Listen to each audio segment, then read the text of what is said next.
nice familiar names as well. That's all good. Right, we'll get going then. So hello and welcome everyone. I'm Becca Harding and I'm chairman of the Society of Women Writers and Journalists. It's great to have you joining us for today's workshop, which is called Do Judge a Book by Its Cover, and it's all about design of book covers and illustrations. Today's workshop will take you, the author, through the journey of design for your book. So we'll be looking at researching it, the application of that research, initial sketches, developing a draft design, refining that design, and then the final delivery.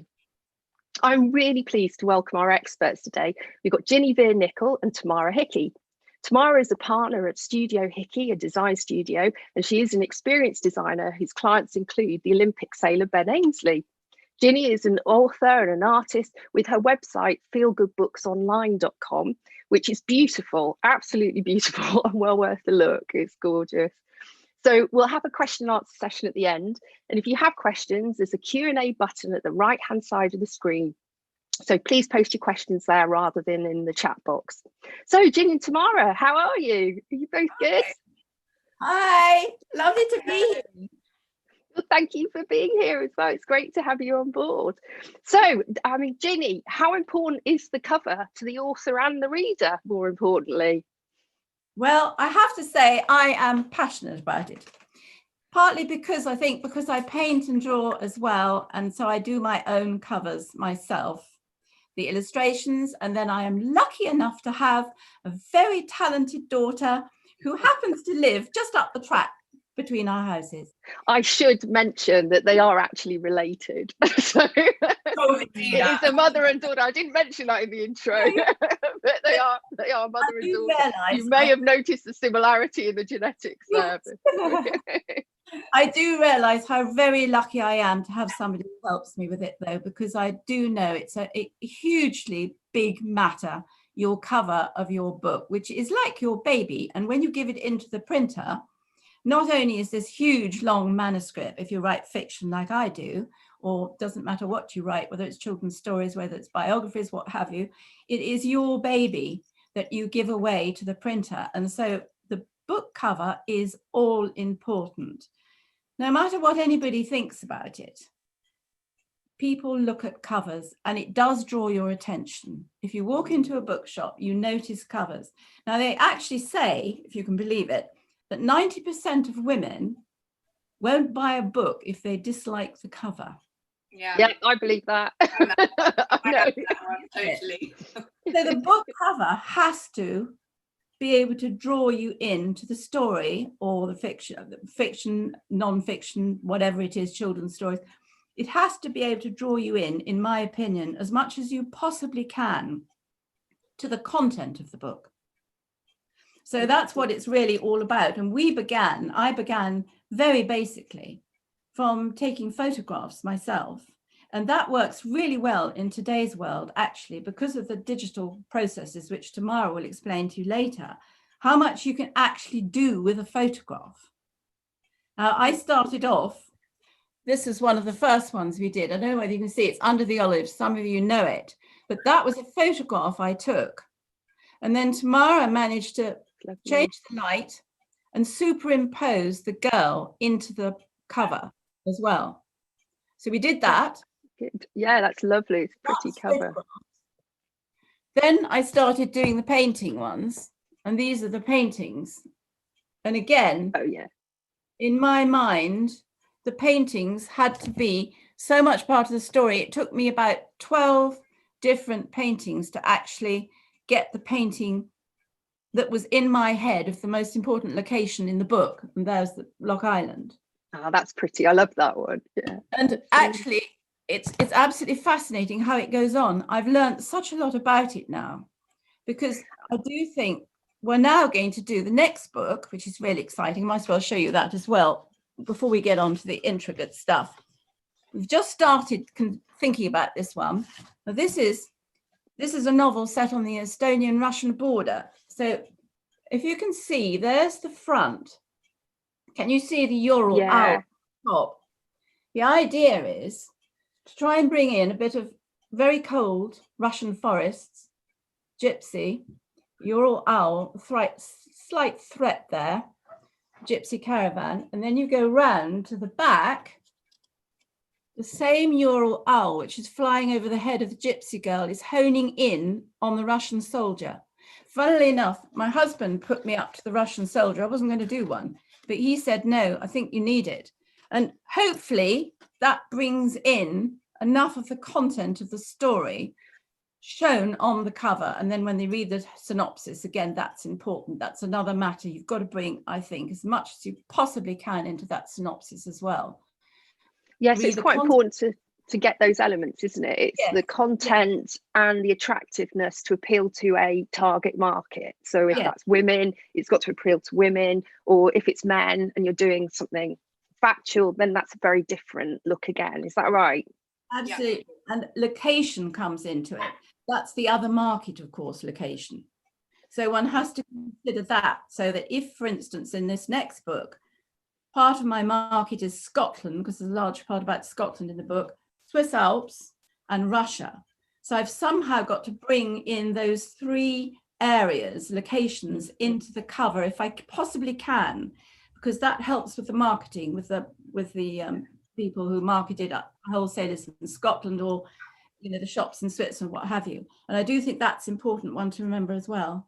And I presume you did a lot of travelling research to be able to do these books, Estonia and Scotland. Luckily, I was lucky to be able to do that. Essential, absolutely essential, which you can't do without. Right. You can always take a friend with me too, of course. So now you're quite unusual because you design the covers yourself, because you have that artistic skill. But who would normally design a cover for a book? That would be you.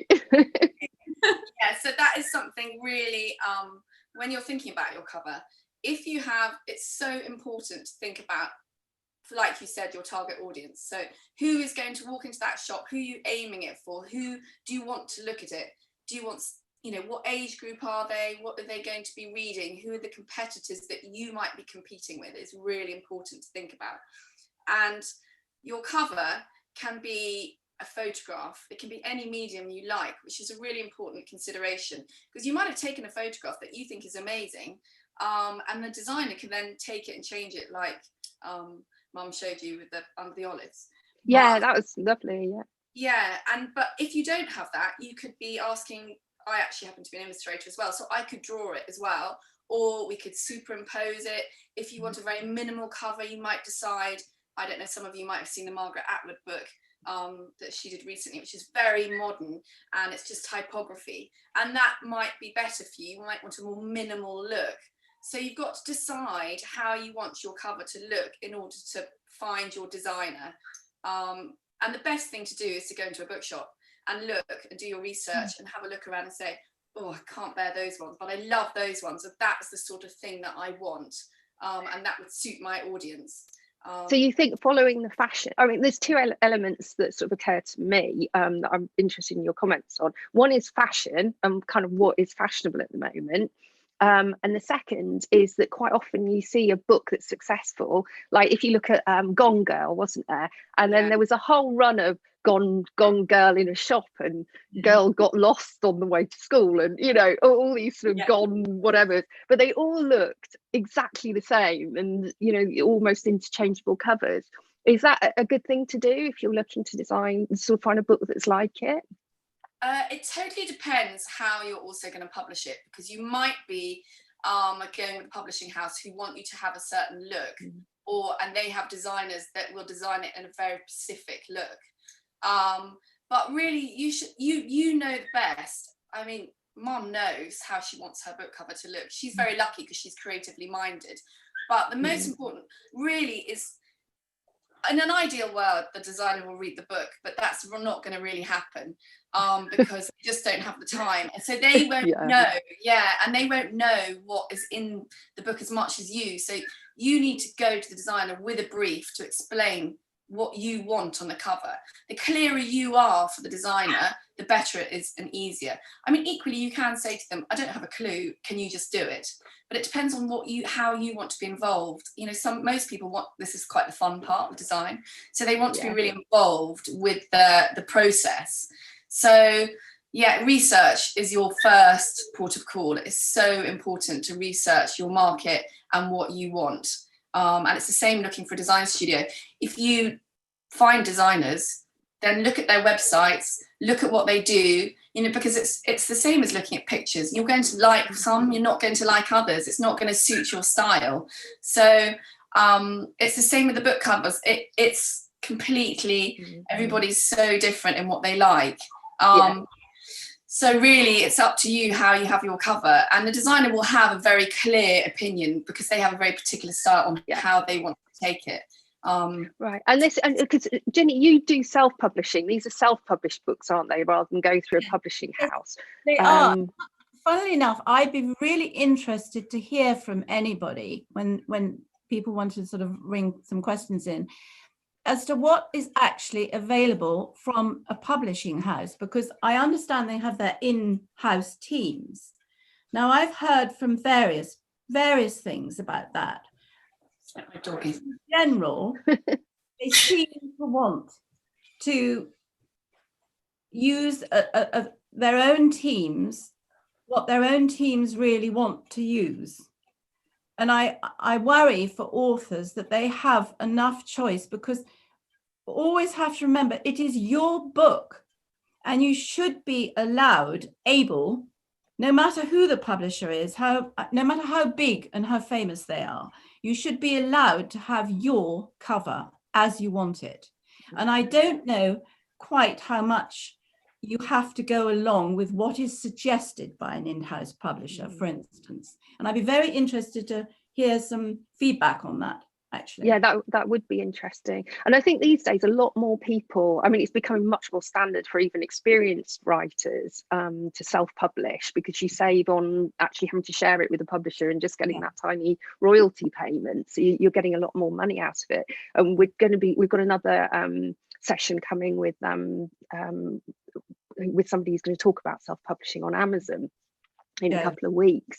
So I mean, the thing is, if you are going to self-publish and go down that route, you need to, as you say, to find a designer. So how do you go about finding a designer? Where do you go?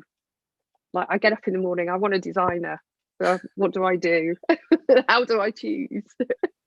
Well, we're very lucky. We're a small studio, so a lot of our work is it's word of mouth. That's how we've been going for about 10 years, and luckily it's always been word of mouth for us. But if you know someone who's done it, look into who they've done. Go into the back of books. Often they will say who has designed it. It depends what route you're going to take. If you were going to try and find me, you could just type on the website and write in designers, book covers, design studios. Local design studios are a really good point, because say I live down the road, you can come to the studio, you can be really involved. If I lived in Scotland and you're in London, it's fine, because as we know today, we can do everything with technology, but you're not as involved. And when it comes to print, it's so important to think about the feel of your books too. It's not just about the look, it's the quality of the paper is really important, because for example, when you're printing, colours change on the different types of paper. I know that just from my printer here. Yeah, I mean, I can show you this. Just this little book here is like the Bible of paper, and there are hundreds of colours, there are hundreds of things you could, and how the ink goes on the paper changes the colours. You might decide that you want, for example, I don't know if you can see this, but this is like a foil, which you often see. I love. So you might want that raised, or you might want, I don't know if you can see, it's got, no, I don't think you can probably see it, but it's got sort of embossed, a letterpress feel. So you need to decide on, that is really important, the look and the feel, and the, if they're local, then you can go and see that, and they can show you what they've done. But you can touch it. And like I said before, look at their website and see what they do, and then meet them. And it's all about synergy, and that goes both ways. If we, very rarely, but once in our 10 years, we both came out of a meeting, we said, no way, it's not for us, because it would have been a disaster. It was an interior designer who had a rather big ego, and I think it would have taken over the whole room. So I did. and that is very rare, but it goes both ways. You might meet them and think, oh no, I just can't work with this person. They will never get what I want out of this. Or it might be your mother, who you can't really say no to. I was going to make a comment, and then I thought that was too close to the bone. So I thought, no, I'll be good. I'll keep out of the domestic. Particular, you know, and actually, and that is a very good point, though. See, my mother's style and my style is very different.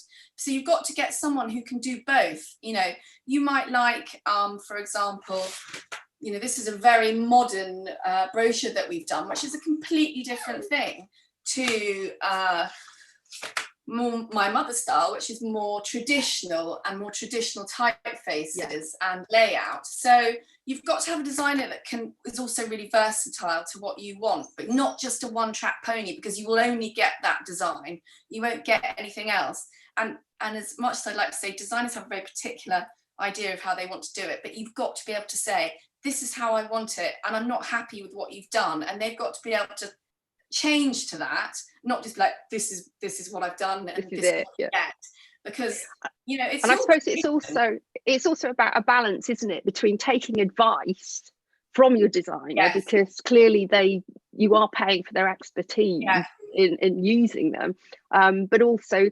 translating what you're saying so that they're understanding you. It's kind of a bit of a different language, isn't it? Exactly. And if you can write a brief for them before you meet them.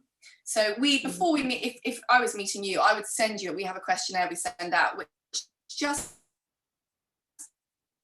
an idea of what the client wants. So it can be, you know, about your company. It can be what you like. Like I would ask you, okay, give me 5 websites that you love. If I was designing a website or a book cover, give me 5. Sorry, my dog wants to get involved today. Sorry. That's fine. That's fine. We like dogs.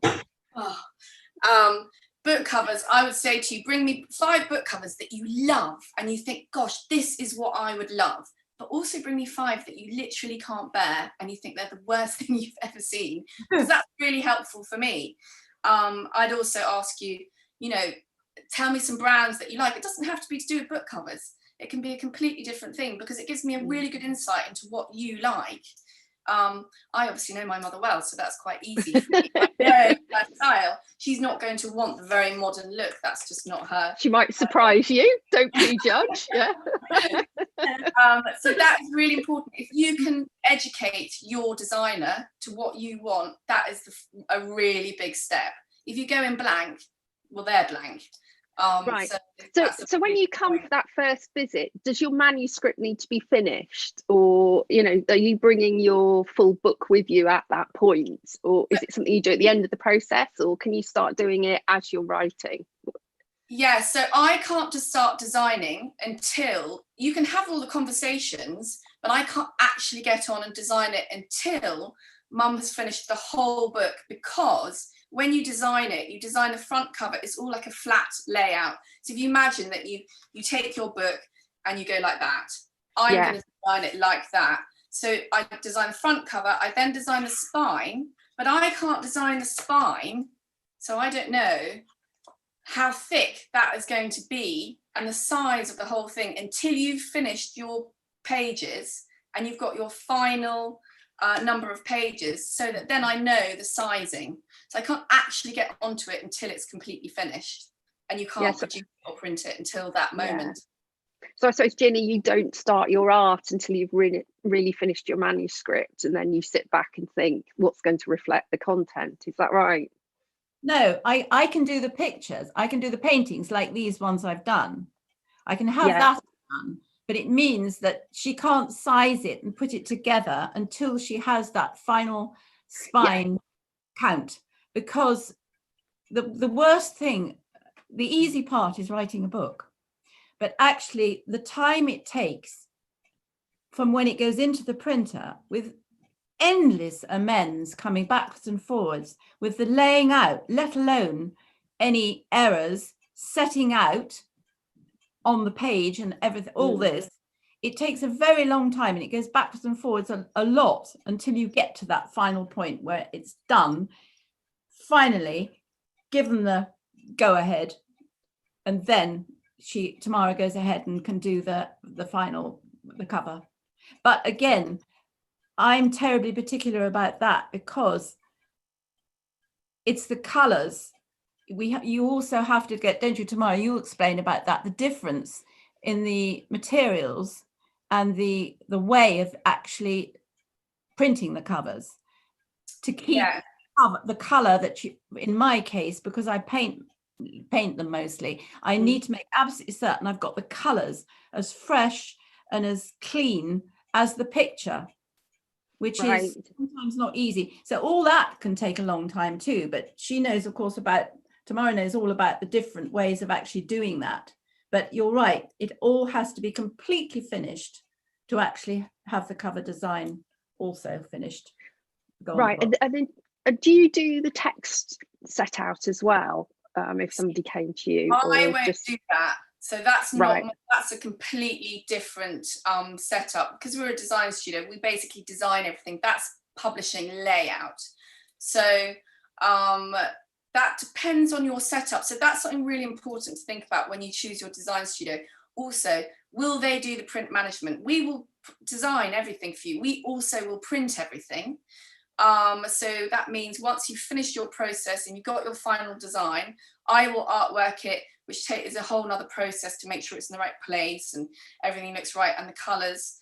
And then it gets sent to the printers. I have my own printers who can print as well, but I won't do the layout of the actual pages. That's not something we deal with, but lots of printers will. Oh, okay. So you talk to the printer about doing that then?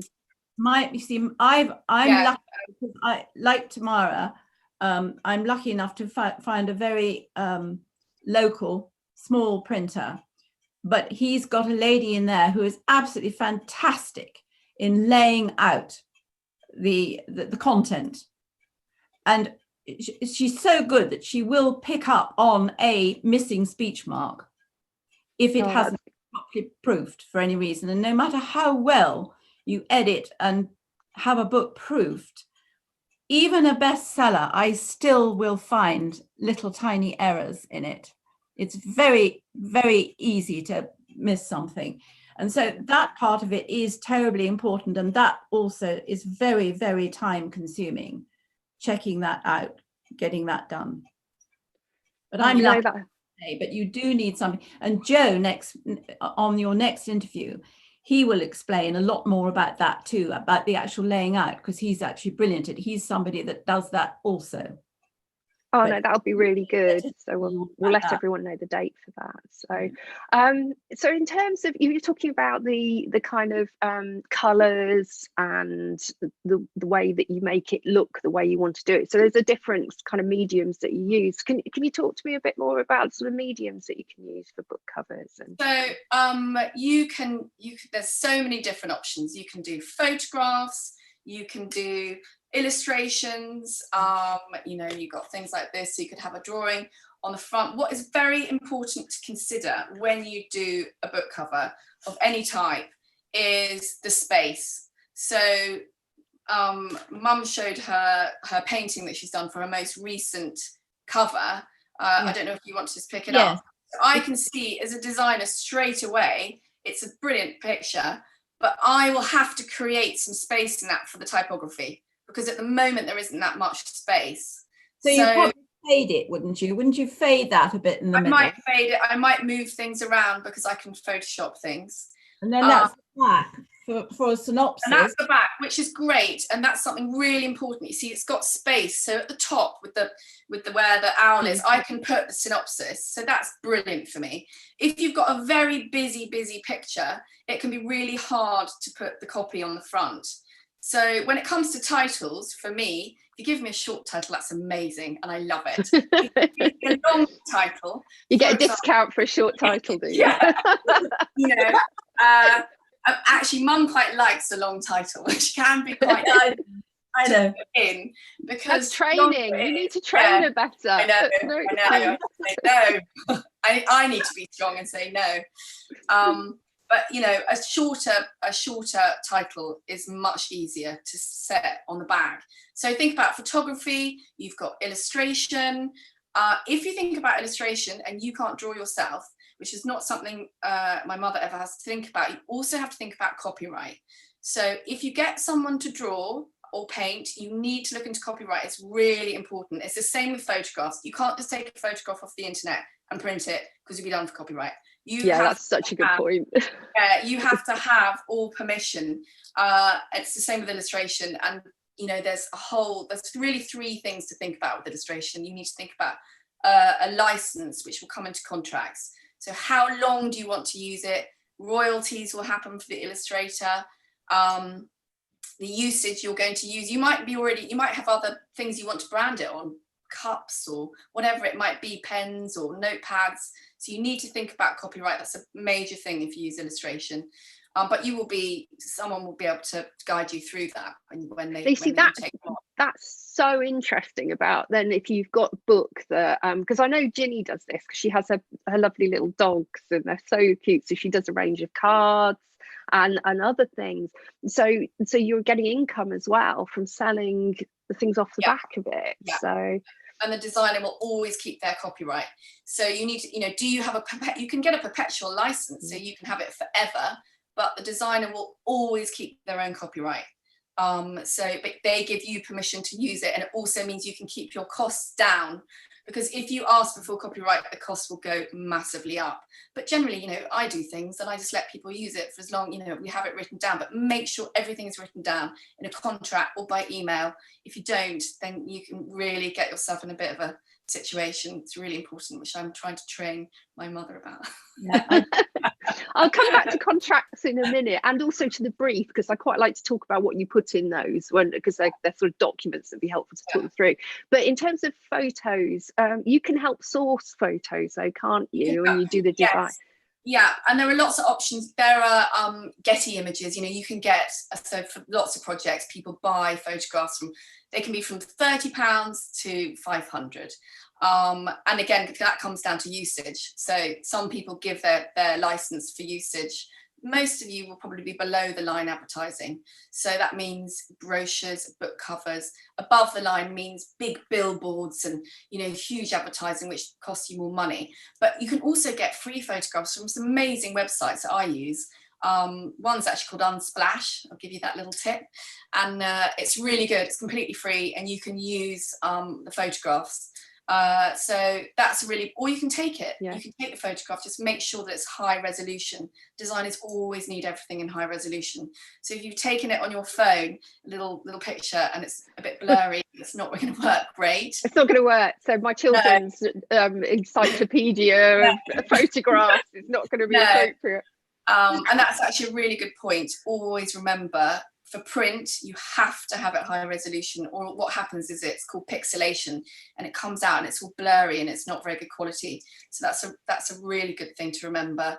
What else could you do? Yes, you've got illustration. You could just do typography. You might just love a bit of typography, for example, this. And you might say, I don't really want anything else. I just want a plain background, and choose your type. And that will give really good standout too. It completely depends on what your taste is. I mean, I really like minimal. So for me, I would probably go for something more like this. Whereas, you know, you can go crazy and have, you know, lots of stuff going on.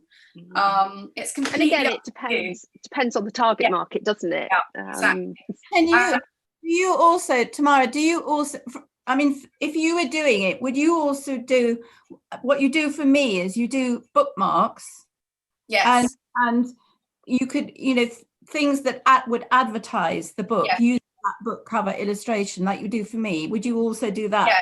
So if that's quite a good point. If you're looking for a designer, you might just find an illustrator, but they might not be able to put it all together for you. They might just do your painting and here you go. And then you'd need to find a designer that can make it into everything for you with 360. So we can do everything for you from the start right to the end, and we hand it to you, which is actually a reason we started, because so many people couldn't do it all. And consistency is really important. Don't use 3 or 4 different designers, because then your branding and your look will be all wonky, and people won't just change where you're coming from, and you'll just weaken your standout. And standout is so important. When you walk into the shop, you are basically trying to stand out against everyone else to get that customer that you have targeted to pick it up and go, oh, I love that, I want to read that book. I don't know about other people, but I read the back and then I read the first page, and if I'm sold and I like the writing, that's how I buy the book. But if the book cover's rubbish, I'm like, oh no, that's not for me. You don't even pick it up. Yeah. I know. You know, I'm the worst nightmare. You know, I go into a restaurant and I go, look at the menu. So yeah, you don't look at the food, you just look at the design. Yeah. So can I go back to the brief, because we touched on that earlier. So what should you be putting in that brief? So I'm sitting down at my desk. What do I need to tell them? What should I include? So what headings? I've got a brief here that someone's just written me. So we ask a brief overview of what for you it would be your synopsis of the book. So you are trying to give me the most compact idea of what your whole book is about in about a paragraph, if you could, to explain it. You would give me your target market. So who do you want to engage this to? You know, is it a kid's book? Is it for children? Is it for you know, is it about is it a novel that's hitting a certain type of customer? You know, who are you trying to target? Who is the ideal person to read your book? Will tell me a lot. Most designers will do their research as well. I would never start a project without researching first. That is my first point of call before I do anything else. Why are they going to pick up your book? What's going to make them pick up the book? What do you want them to feel when they see your book? You know, feeling is really important. That's a good word for art, for design. It's the feel, isn't it? It's really emotive. You know, it might be a very angry book. You know, that across the front, it might be all about love. You know, it completely depends what it's about. Budget is very important in your brief. You want to think about your budget as early as possible, and you want to educate your designer, whoever it is, what your budget is. And when you think about your budget, don't just think about the design aspect. You've got to think about the printing as well. Because, for example, I do all the design, but then after that, you've got your printing. And you need to think about your end product, because lots of people don't think about it till they've got there. But what's really important is, like we spoke about earlier, are you going to have the gold foil on the front? Are you going to have it raised? Is it going to be completely flat? You know, what look and feel do you want for your book? Because that will come into the budget too. The more print finishing you have on your cover, the more expensive it will be. So the glossier it is, the more little extras you add in, it's just all piling on. It piles up. And that comes to the way you're printing as well. Are you in your budget? Are you going to print 50 books, or are you going to print 100,000? Because the way that print works, the more you print, the cheaper it's going to be for you. Less you print, it's going to be more expensive. And that will also decide how you print it. So realistically, I mean, just as a guide, and I know this, you can't give an absolute figure, but you know, what are people generally looking at for a design, or, you know, to get their book cover designed? I mean, I know it can be how long is a piece of string, but you know, so they go to somebody and they say, this is going to cost you £20,000. That is too much, isn't it? Yeah. That's what I mean. So just give them a ballpark about where they're looking. Yeah, well, and it depends on the size of the studio too. If you go to a London studio that has got 50 people working for them, it's a really good thing to think. And yeah, they are brilliant and they will have a lot of customers, but they'll charge you a fortune because they've got 50 people in their company and they have to pay for that. So if you want to go smaller and keep your costs down, you're looking at, I would say, budgeting is really difficult because some people charge by the job and some people pay by hour.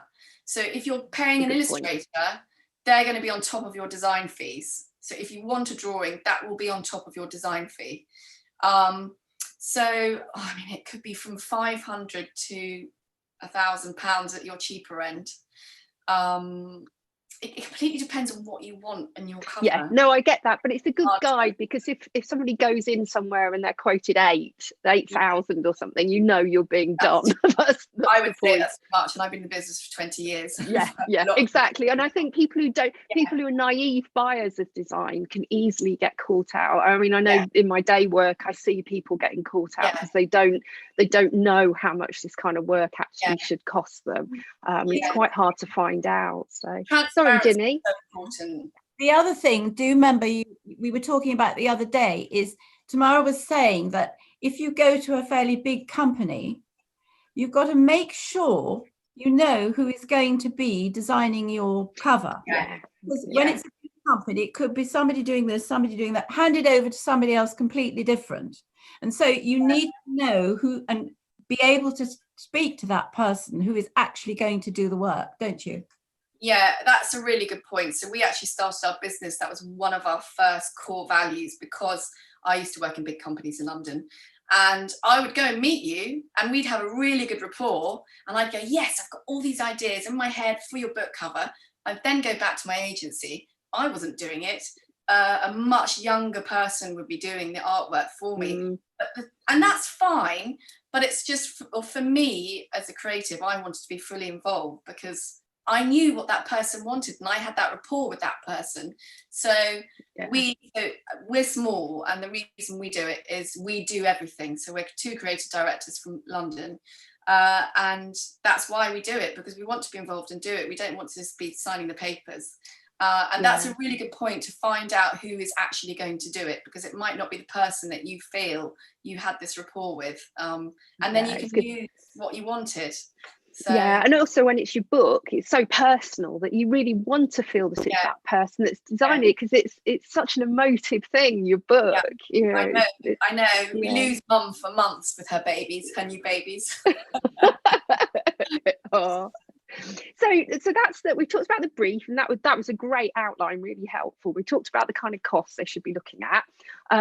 So in terms of a contract between you, what are the things that you need to check that are in the contract when you get that drawn up? So you need, when do you want this done? How long is it going to take? What have the designers got a lot of work on, and they're only going to fit you in, 6 months down the line? That's an important thing to put their deadline in. You're looking, the way design works, it goes from research, and listening is a really important thing. You need them to be able to listen to what you want. Then it will go into a concept, and from the concept they will show you 2 or 3 rounds. Really, if you get shown 50, that's a bit worrying, because you're like, oh my God, they've got so many ideas, they don't know what I should be doing. If it was me, I'd be showing you 2 or 3 concepts, which is important in your contract. How many concepts are you going to see? Because you might just get handed one and be like, oh no, that's terrible. And then you've got no other options. So you need to make sure that amends is hugely important. How many rounds of amends do you have in your contract? Because they can't go on forever. I can't keep designing it. Hopefully it's nailed pretty quickly. Unless it's your mum, because then you're in trouble, and she's not going to cook your Christmas dinner unless you keep doing it. She gets sorry. But really, if I'm designing, I know exactly the one. For example, a logo, I give 2 or 3 concepts. I know the logo I want them to choose. So far in 10 years, I've always had the one that I want, but I'm strong. I know what I need to get across for them. So if they're sort of dilly-dallying around and saying, the designer's going, oh, you could have this and you could have that, there are lots of options, but they should be really clear on what you're going to have. So amends, normally 2 or 3 amends rounds will come after you've gone to your concept. They've shown you the concept. You said, oh, I like this one, but I might just change a bit of that one. Or I like the typography in this one. Can we just move it to this one? Then they will go and change it. You go into development. They will develop that to the final idea.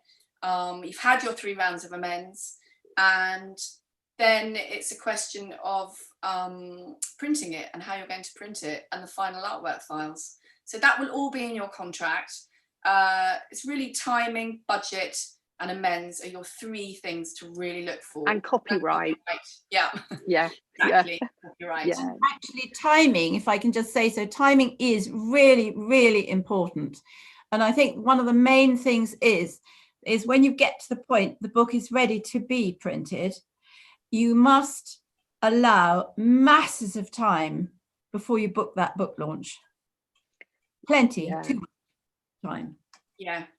It takes pressure off everybody then. You need to think printing time. Just for the cover, you allow 3 weeks, because you've got to tell, I have to book it in with the printer.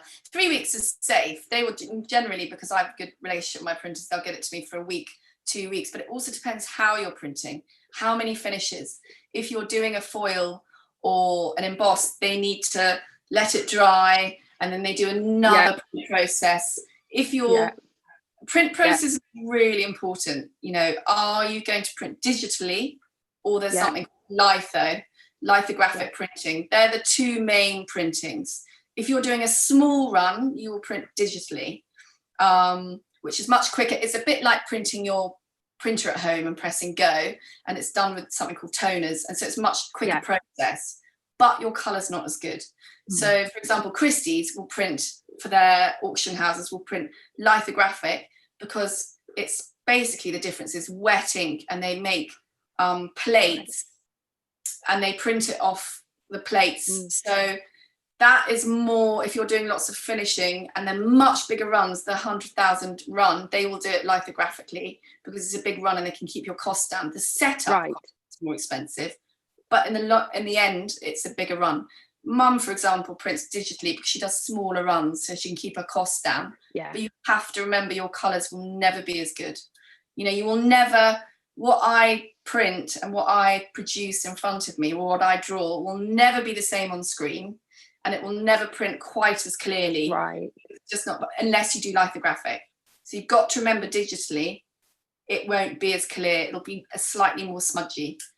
But get a proof. Get a proof. That is also really important. Get a proof so that you can check what it's going to look like. So is it a good idea to plan the design around the end print process? Because are there certain designs that will work better digitally than others? So you're better to head down that route. When you're right at the start in that design process, you think, well, realistically, I'm going to be doing short print runs, so this type of design is going to be better. And that's something really important to think about your print process right at the beginning, because lots of people think about it at the end, but by then you might be a bit late. So, and it depends on it will always come down to budget, because, you know, if it was me, I would do, you know, leather bound, amazing looking, you know, with foils going and everything. But that's remember this, Ginny. Remember this. This is what she's doing. Yeah, digitally they're really good, digital printers now. They're really good. But again, your designer should have a relationship with a printer. For me, I can do it all for you. So you'd never have to worry, because I would deal with it all. But I would charge you a print management fee. So right, that's helpful to know as well. Because it takes a lot of time and proofing. But the thing about that also, you can print stuff online. There are good customers, online people, but the problem is there's no customer care. So, you know, if something comes back to me, for example, there's something called Pantone printing.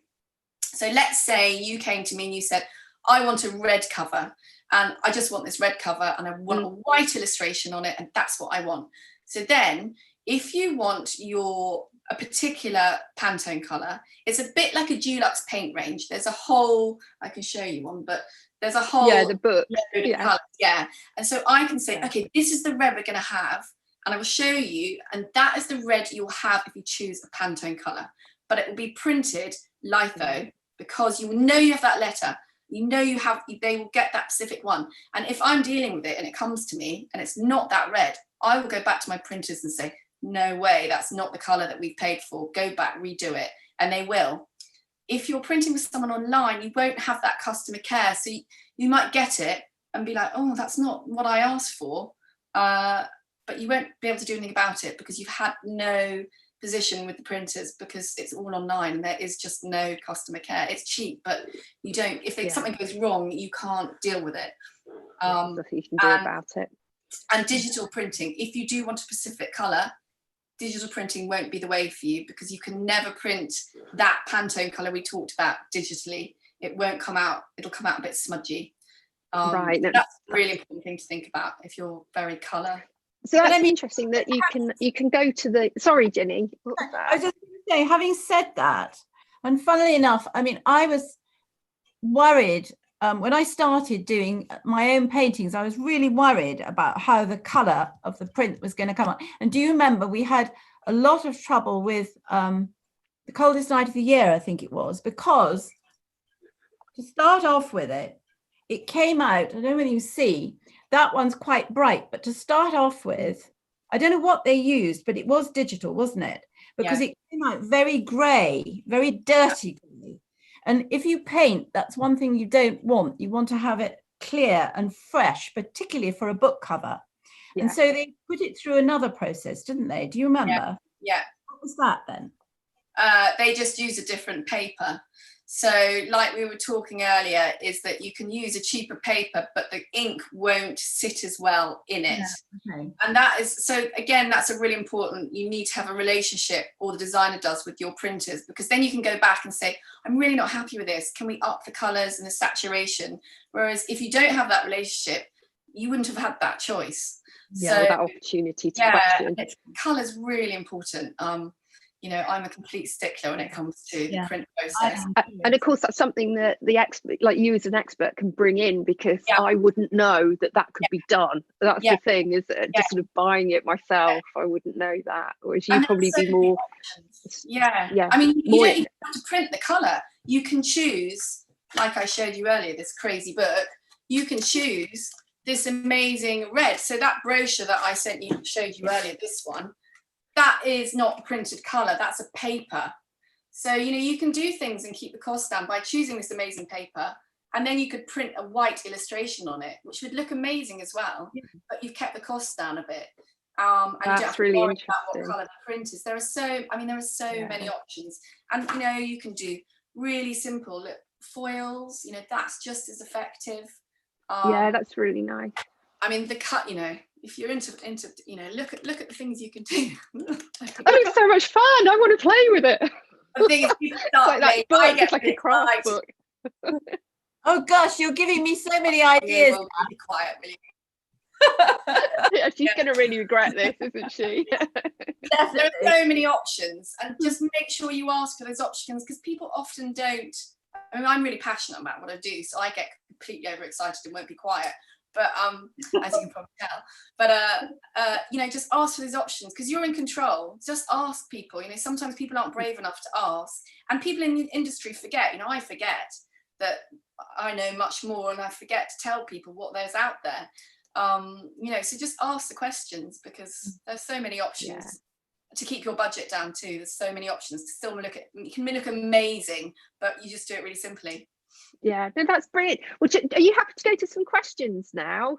So right, so we've got quite a lot. So so Joe Smith is on the 19th of November, if anyone's interested. He's talking about Amazon publishing, so thank you, Pam. That's between 1 and 2 p.m. on the 19th. Now, Lisa Horner says, answer to Ginny's question about publishing houses and what you get. She says, I've written 2 local history books for Amberley Publishing. I was asked to send 3 or 4 pictures that I thought were suitable for my books, and they chose the image for that. I was very pleased with the first book's picture and accepted the second one. I could see why they made the choice. The second book wasn't done as expertly, in my opinion, either. So I suppose it's a bit hit and miss, isn't it? From the sounds of it, as to who's designing it. So, but obviously she gave up the control. She just, you know, gave it up. So, and Pam says Margaret Atwood's Testament cover is brilliant. Just noticed that the collar and zip of the cape is actually a girl. The fluorescent colours stand out. Do you think that bright colours draw the buyer to pick up a book? Even the silk bookmark is fluorescent green. Yeah, what's your view? I love a bit of neon. I absolutely love it, and that cover is amazing. But then to get that neon, they would have had to pay a little bit more, because it's not a normal color. So that neon is a different print process.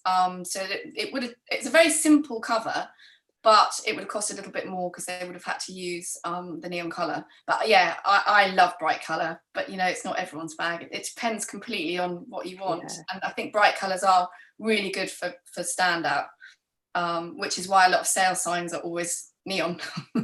Yeah, true, absolutely. And when we ride a bike, we are as well. Exactly. High with jacket. Yeah. I'm just going through So So they're good publicity. So Ginny, you use bookmarks a lot to promote your book. So Pam's just asking you to talk about using bookmarks as some of the other publicity materials that you use. Yes, well, funnily enough, I would have said bookmarks are the best of the whole lot. If they're made at a certain size, so that a man basically can fold it in half and put it in his top pocket. I give bookmarks to absolutely everybody you could possibly think of, whether it's a taxi driver in London, whether it's to somebody I meet in the train, or whether it's actually sending something back to a shop and saying, no, thank you, I don't like it, so sorry. And I put a bookmark in there with it. They're brilliant. Fantastic. What a great, almost like a business card, isn't it? Yeah, It's in fact, that's a great idea. I now, at the moment, I'm not even bothering to have a new business card. Tamara was asking me if I wanted one the other day. And I said, no, actually, I don't think I do. I use the bookmarks because you can put as much detail, all the details you want can go on that card. And you can just give it to absolutely anybody, whether you're traveling to other countries, it does everybody, anybody. She's the master of marketing. Yes, my mind's going tick, tick, tick, tick, tick, tick now. I'm thinking, this is really when it comes to marketing, wherever you can put, if you can even just get a postcard done, it's so cheap to do now, printing wise. Just a plain postcard, just with your picture on the front and your details on the back. You know, you can just write a thank you to someone. Thank you for having me round. You've written it, you've sent it. They might like the picture so much, they then stick it on their fridge or wherever it might be, and they say to their friend, oh, what is that? And there you go, that's free marketing for you. It's out there, and they've already asked, oh, I like the look of that book, I'll go and buy it. So wherever you can put your brand as such is really, really good. Yeah, so again, it's that point, isn't it, that the more attractive it is visually, you know, because people will keep the bookmark, keep the copy of the cover on a postcard. Exactly. It's that attractiveness is really important, isn't it? It also matches the book, you see. If a bookmark matches the book, it's also nice if somebody's buying a gift for somebody to buy it with a matching book card. Yeah. No, it's really nice. Yeah, no, that's great. Right, let me have a look. If you want, so Dawn says, if you want to use a photo of a particular building or statue, do you need permission to take a photo of it and use it on your cover? Good question, actually. Yes. So you've taken the photograph. So yes, it's your creation. So if you've taken it, then that's absolutely fine. It totally depends who took it or who created it. Whoever creates that photograph or that illustration, it is their copyright. But if I took a picture of a person. But if it's a private place, for instance, one of my great friends who's an author and a member she took one. She wanted the front of this lovely Georgian house somewhere near Winchester. And I remember telling me, she went, she knocked on the door and she said, you know, would it be possible? Would you mind very much? I've got my niece here. Could I possibly take a picture of your house with my niece standing in front of it for my new book cover? And the lady was absolutely delighted. And so Eve said, well, you know, should I pay you for it? And she said, oh, no. I just like sort of 10 books, please, if I may. Yeah. I thought it was lovely. Yeah. But I suppose there is a risk, isn't there, that they come back later and say, or that some young hotshot nephew turns up going, you should have asked for money for that. And the next thing you've got a lawyer's letter. So, I think, you know, if you're really thinking about doing that, it might be worth just getting an email and having it down in writing to say that you have permission to use, you know, like the picture of your house, like Mum was saying. It's definitely worth just, otherwise it could come back and bite you in the bum. But as I was saying before, if you take pictures of people or children particularly, then it's a whole different ball game, isn't it? You can't you can't just take a picture of someone and put it on a book cover. No, you'd have to have permission. You could be in real trouble for that. So it is different. Okay, so Pamela's asked again, Atwood's paper is almost like suede. What paper is that? I know what she means. It's that lovely. I'll find out for you, Pamela. I'm not sure off the top of my head. But you know, paper is important too, because you open some books and they're really thin and they don't feel quite as good quality, or they fall apart. Actually, we know someone who had one done, and you know, the binding just totally fell apart because it had been quite cheaply produced. So that's definitely something to consider when you're getting it printed. You know, ask them to show you the options, because there are lots of options. It's called GSM, which means the paper weight that you print on. And yeah, that's really important, the thickness of the paper or the type of paper and the colour. You wouldn't know it, but there's lots of different whites, lots of different creams. So yeah, that's a really important point to think about your paper quality. And the size of print too. That's the other thing. Always bear in mind when you're going to print a book that there will be people of a certain age who might be reading it, who might have to wear glasses or not, but definitely like a slightly larger print. Yeah, I do these days. I can't actually see you, Ginny. I should have had my glasses on right from the start. Oh. Well, can I just ask you one more thing before we finish? And that's just about the distribution of your books, because obviously you self-publish. How do you sell them? How do you go about selling yours? How do I go about selling mine? Well, I think you just have to be brave. I think you have to walk into bookshops, particularly in your area. You have to think about what your market is. For me, again, it was the locations and things. And so I went into places, found out where there were good bookshops in the area where the book was set, where scenes in the book was set, even tiny scenes like in Scotland and all the rest. And also I then actually rang up WH Smith Travel and asked to speak to somebody, and they thought I wanted to speak to the head man, which I didn't at all. But they put me onto him, and I left a message, for instance, for him, and he rang me back and leaving a message. I missed him, and I sent the book up to WH Smith Travel, and he took the books on and he put them in all the airports and what have you. You've just got to be brave, and wherever you think you have a market, just go for it. Nobody minds. They can only say no. Absolutely. I think that's brilliant advice, actually. Quite inspirational, Ginny. Yes, she's really good at just going and saying. I mean, I couldn't do it. I think I really have hats off to her. She says to everyone, and it's brilliant. She sells them so well because of that. Yeah, but really let's face it, I've had you up the drive doing my lovely covers for me. You know, I'm really, really spoiled, and I do have a very good printer, and I underline what Tamara says, to have somebody relatively small designing, doing your work for you and printing it is really important, because you have a hell of a relationship with these people, because they really understand how you feel about your books, and they'll put their best. Relationships really important. I mean, it's a massive part of our business, and that's just something. And transparency, you know, transparency with fees. Always make sure what people are going to charge you before, because some people, they just put it on at the end and then you have a shock. So yeah, I think that's relationship is everything. You know, just having that synergy between two people is a big part of it. And with your printers, would be my biggest recommendation. Just work with people you like. You know, that's if you can, and you're lucky enough to. I worked with plenty I didn't, so I've learnt my lesson. Great. Well, thank you. Yeah, well, that's brilliant, absolutely brilliant. Thank you so much, both of you. And as we said, we've got Joe Smith on the 19th of November between 1 and 2, and he's going to be talking about self-publishing on Amazon, and obviously setting and all the other bits that you guys haven't covered today. So and also, if you're interested, we've got Tim Rice, who's our patron, who I'm interviewing on the 30th of November. So I'm quite looking forward to that. So it should be great. So anyway, thank you so much, you guys. I really appreciate it. Thanks everyone for joining in today. And if you want to get hold of Ginny or Tamara, we'll put their details and a copy of this recording in the bulletin so that people can have a look. Yeah, so you can always get in touch. Not made any sense. Just send me an email, because you probably get a more concise answer.